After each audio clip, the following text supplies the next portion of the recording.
be nice. In the House, it is the one, the only David Blount, Mississippi Senator, District 29, who's been doing this for a while now. Good morning, David. How are you, sir? Good morning, Paul. Good to be with you. How long have you been in the Senate? I was elected in 2007. 2007? And then before that, of course, with our man Eric Clark. That's right. It's the Secretary of State's office. And some great years back then. Yeah, it was a good time. Learned a lot about government and certainly have a lot of respect for Secretary Clark. He's retired now, but we stay in touch. Have you talked to him lately? Or you? Yeah, we do stay in touch, yes.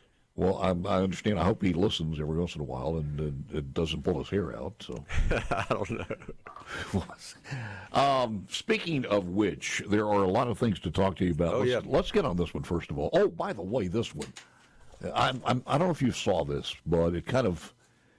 I spent a lot of time there also when I first got here many years ago. Mississippi Department of Archives and History Board of Trustees approved a demolition permit for the Eudora Welty Library building in Jackson during its April the 19th quarterly meeting. I just read this one yesterday, day before. Permit approval followed a period of public comment during which two comments, that's it, received supporting the demolition, 3 against, that was it. Building was built 1946. You know what it was when it started off? I remember growing up in Jackson, it was a Sears when I was a child. That's it. It was a Sears department store. Yeah, and I think they had an escalator in there, and I thought that was really neat. 2023, the building was in serious disrepair.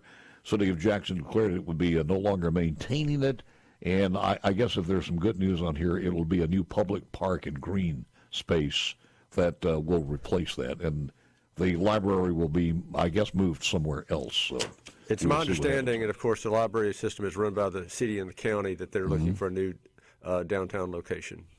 So they haven't found it yet? That's my understanding, yes. Let's talk about, first of all, the bill that will have mobile betting. You are the chairman of gaming in the Senate. What's the very latest on this? I would say there are more serious conversations than we have had in years past on that. The bill is in conference. We've never had a bill in conference before. Who are the conferees? I can't name all of them. The people on the Senate side are myself, Senator Mike Thompson from Harrison County, and Senator Chuck Younger from Lowndes County. Of course, Representative Casey Urey is the House chairman, and there are more serious conversations going on this year. You know, the balance and what's different in Mississippi than in just about any other state is, you know, we've had a very successful gaming industry for more than 30 years with tens of thousands of people working in casinos and billions of dollars in investment. And how do you put a mobile product to work with that where it doesn't cannibalize jobs in existing casinos? And there's a lot of issues involved with mobile sports betting, but that bill is still alive, and we are having serious conversations. And I don't know that we'll get there or not, but we're working on it. Here's what it's just a little complicated that I don't understand. If you have a casino, and if a majority of the casinos, especially the larger casinos, come to you and said, we'd like to have this bill, wouldn't that negate any of the problems there, that they've done the homework for you to let you know that they're not worried about a loss of foot traffic? Well, I mean, what else do you need? If a casino comes to you in larger numbers, and certainly some of the bigger ones, and says, look, Chairman, we'd love to have this. I think it would help our revenue, et cetera, et cetera. Wouldn't that placate any worries that you have there? Well, there are about a half dozen or so operators in the state that would not agree with that. And again, this is a complicated issue, but one of the questions is, if you're part of a national or international multi-billion-dollar company and you'll think you'll make more money on an app than your foot traffic in the Mississippi casino, then you're probably for it. If you're not one of those international multi-billion-dollar companies and you think you make more money off your foot traffic and your app, which you may not even have, can't compete with the ads you see on every single sporting event you watch, then you're probably against it. But that's where we've been for a number of years. But the two sides are talking to each other. And look, there's more to this than just whether you're a big casino or an independent casino. We need to have consumer protections involved. In states that have mobile sports betting, there has been a dramatic increase in problem gaming. So we need to put that, if we're going to have a bill, that's got to be part of the conversation too. It's not just a casino versus casino conversation. We've got to think about the public as a whole, and we're going to do that if we move a bill. I guess geofencing in different areas wouldn't really help in this particular situation. Well, you have geofencing right now because you can bet at the casino. Mississippi does have sports betting. It's just at the casino property itself.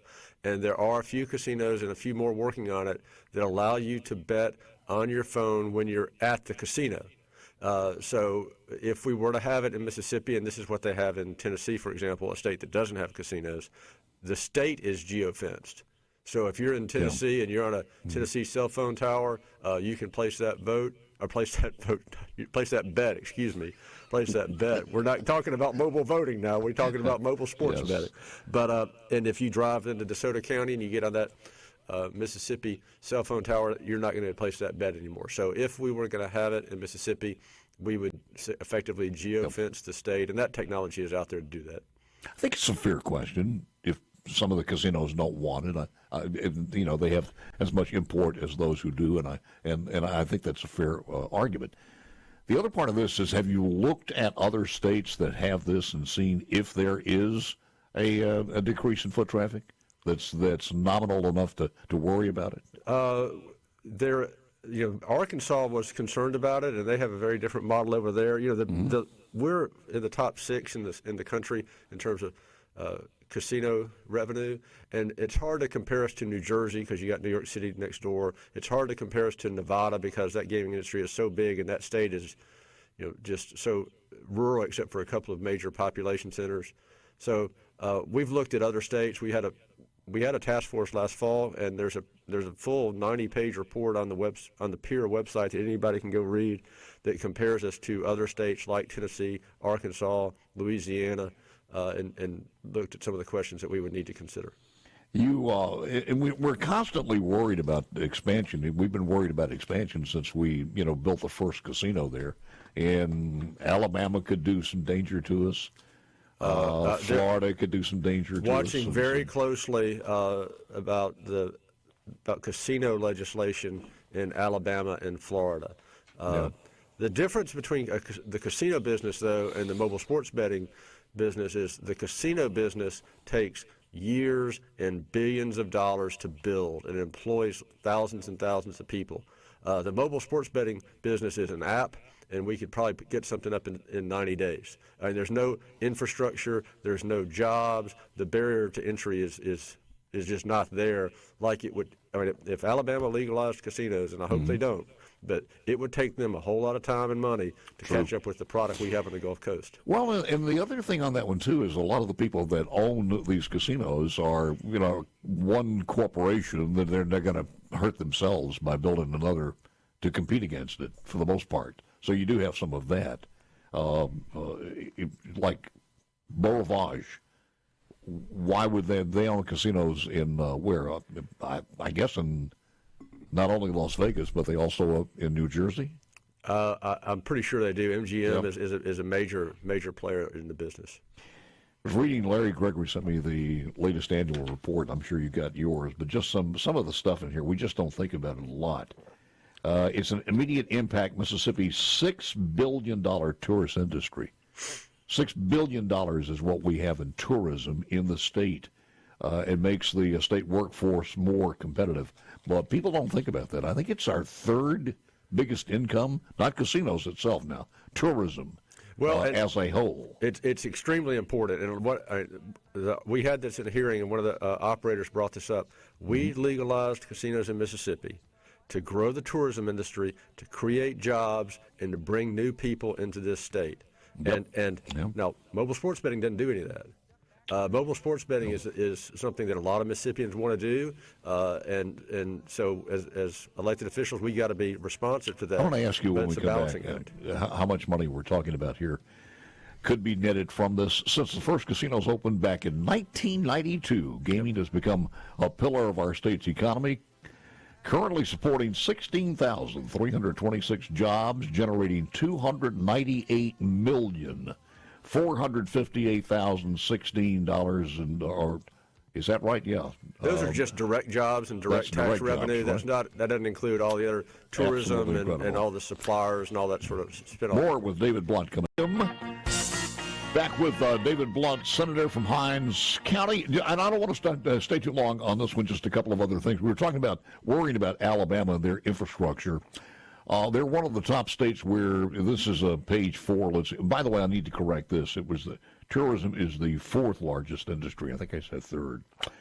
Alabama sent 2.3 million people in 2023. 2022, it was a little bit less than that, so it continues to grow.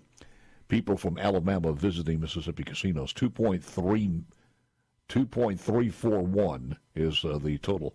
Arkansas about 265,000. Florida was in there also. Florida had 1.4 million people from Florida coming to Mississippi casinos. Louisiana had 3.3 million people from Louisiana coming to Mississippi, and they got a casino. Out-of-state totals, over almost 11 million people coming to the casinos, and that's not the Mississippi total. You put Mississippi in there, and you're over 18 million people in the state of Mississippi who visit casinos. And David, you know, I know both. Those are just the people who've signed something that they can count. There are a lot of people that they don't count, so that's a conservative number. Yeah, you're probably right. It's a big business. All right, let's talk about a couple of other things here. I noticed you had a PERS bill that did not make it. Your thought on PERS, and I know you've been talking about that a lot, but I haven't heard your thoughts on it. Sure. Well, I did introduce a bill that was requested by the board that did not deal with the retirement system.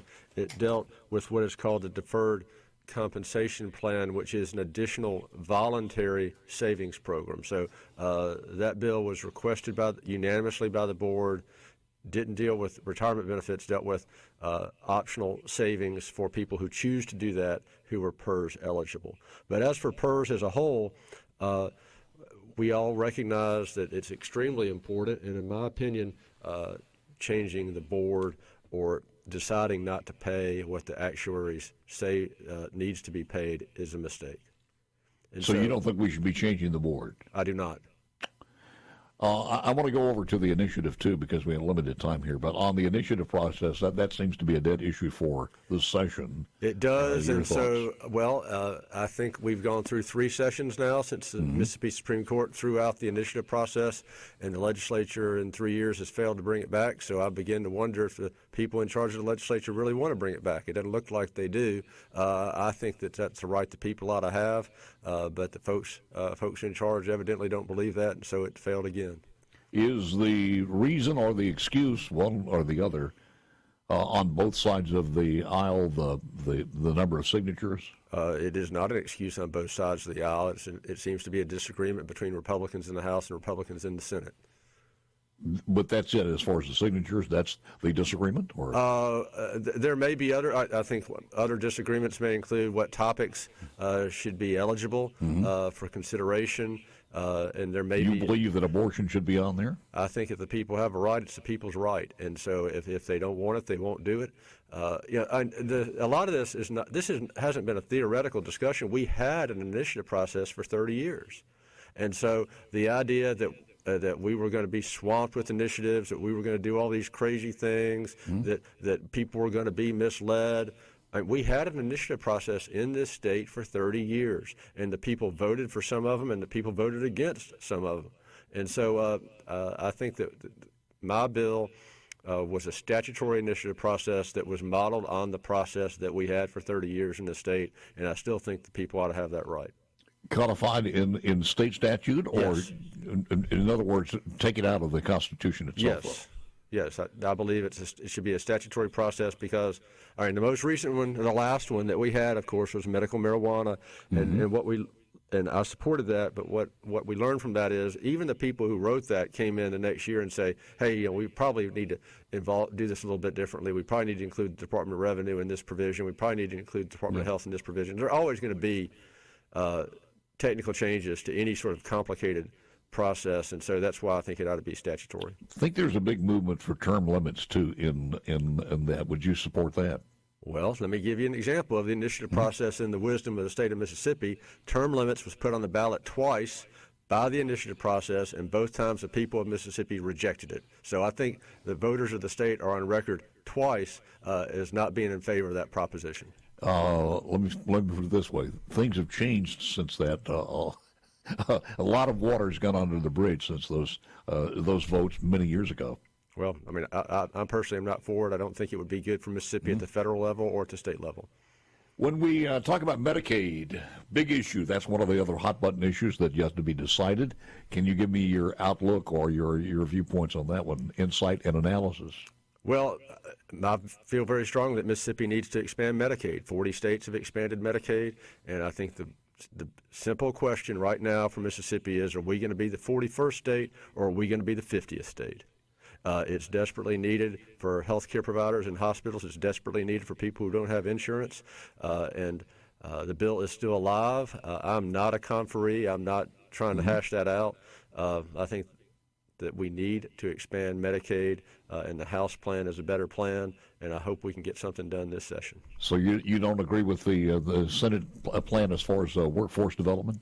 I did vote for the Senate plan, and I'm for workforce development, but the Senate plan does not go to 138% of poverty, and therefore it ensures about a fourth or a fifth as many people and does not draw down the heightened federal match, and also leaves on the table about $700 million in increased federal match for the traditional Medicaid population because it doesn't go to the full 138%. So that doesn't make any sense. If I mean, that's one of the few things in there that is that's tearing this thing down as far as coming together. But couldn't that have been solved in conference? Well, again, I'm not on the conference committee, so I don't know what they're talking about, but all these things could be solved in conference. I don't know that they will be, but I hope they are. What's the deadline on that? Is sine die or? There is a deadline, I think, and people are sort of talking about deadlines this week, but it'll be this weekend if we stick to the traditional deadline. Do you have any other bills that are still alive?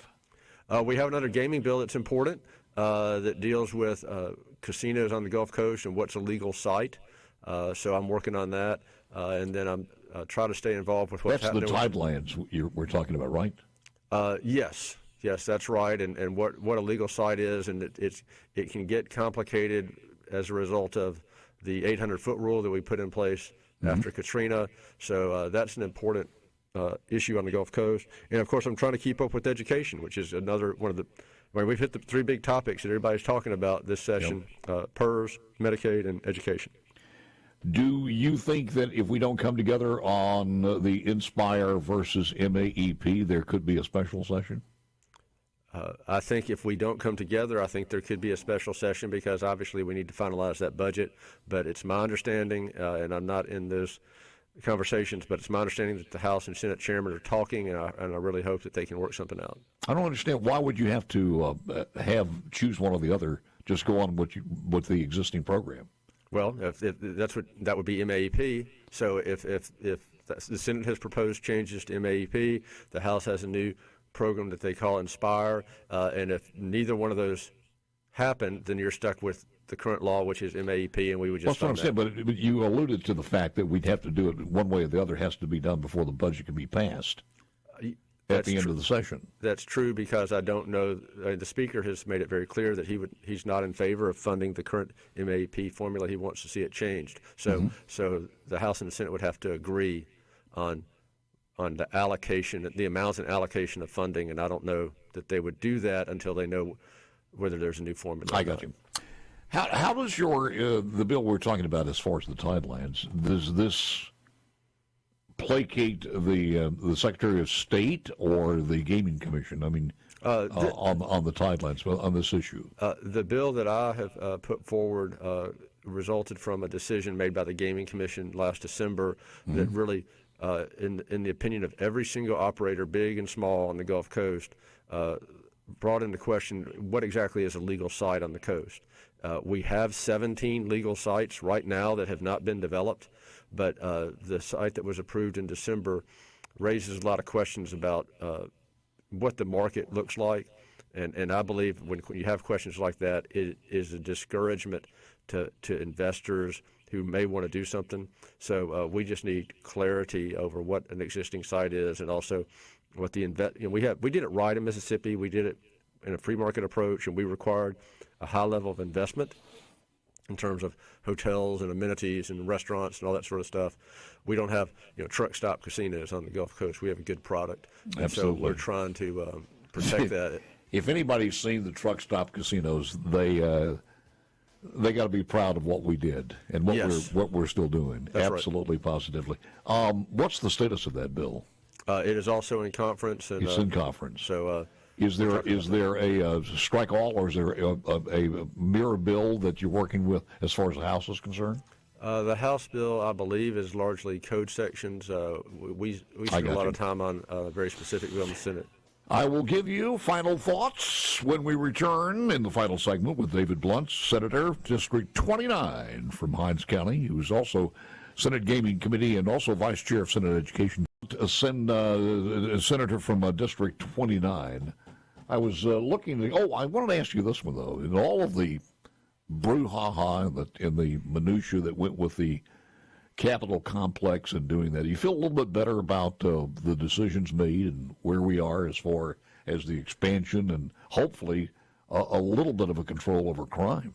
Well, I think that the original, in fact, I know this because I was involved in it, the original reason we have a Capitol Complex Improvement District was to do a couple of things, and one is to pave streets and deal with infrastructure. The state owns a lot of buildings for which it doesn't pay property taxes, and it's an acknowledgement of the state that we need to help pave some streets, and we're doing that. They're paving State Street right now, and I think that's been very successful and needs to be expanded. The Jackson delegation a couple of years ago supported the expansion of the Capitol Police and passed legislation to allow Capitol Police to run radar on interstate highways, for example, which was previously not allowed. It's not, however, it's a city within a city. It's not a special judicial district. It's a way for the state to help with basic services that the state benefits from. And so I think if we keep it in its right lane, it can be helpful. It sounds like you're saying you don't think that they should have any police protection? No, that's not what I said. Outside what, Jackson Police Department? No, that's not what I said. What I said was 2 years ago, the Jackson delegation supported more Capitol Police to work with the Jackson Police Department, and that's what's happening.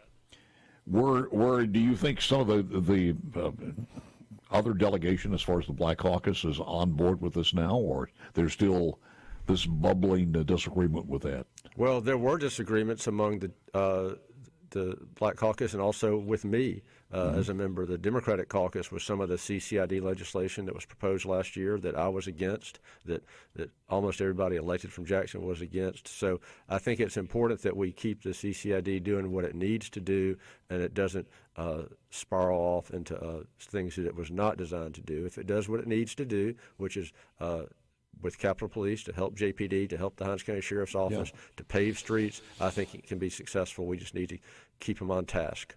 All right.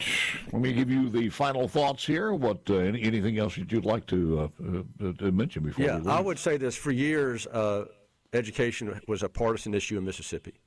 For the last 4 years, we made tremendous progress in this state, and Republicans and Democrats all voted for the same thing and all ran on the same thing last year. Every Republican and every Democrat ran on increased funding, raising teacher pay, better academic achievement in the state. And if we do that, we can continue to make progress in this state. We don't need to get back to some of the partisan fights we had in the past. Nobody ran for office last year saying, vote for me and I'll scrap MAEP and increase tax credits for private schools. Nobody ran on that. We ran on what we had done by keeping our eye on the ball, by paying teachers, by increasing funding to our public schools, and we saw the achievement, and that's what we need to do. We need to just keep focused on the basics and stay out of the ditch, and I hope we can do that in this final week. It's good to know that you're all on board for school choice, too, as far as a senator from District 29, right? You may not have heard what I said. I think public money goes to public schools. And again, I don't think anybody ran on that last year. I think they ran on what they ran on. Run on it. I mean, so you're not in favor of school choice? If by school choice you mean taking taxpayer money and giving it to private schools to pay tuition with, then I'm against that. If I didn't egg you on something, people would think we were both sick because we just didn't. We got out of this whole interview without egging each other, so I had to throw you a little something. No, that's fine. Paul, I've been coming on here for years and always enjoy it. Listen, man, thank you so very much. I appreciate you.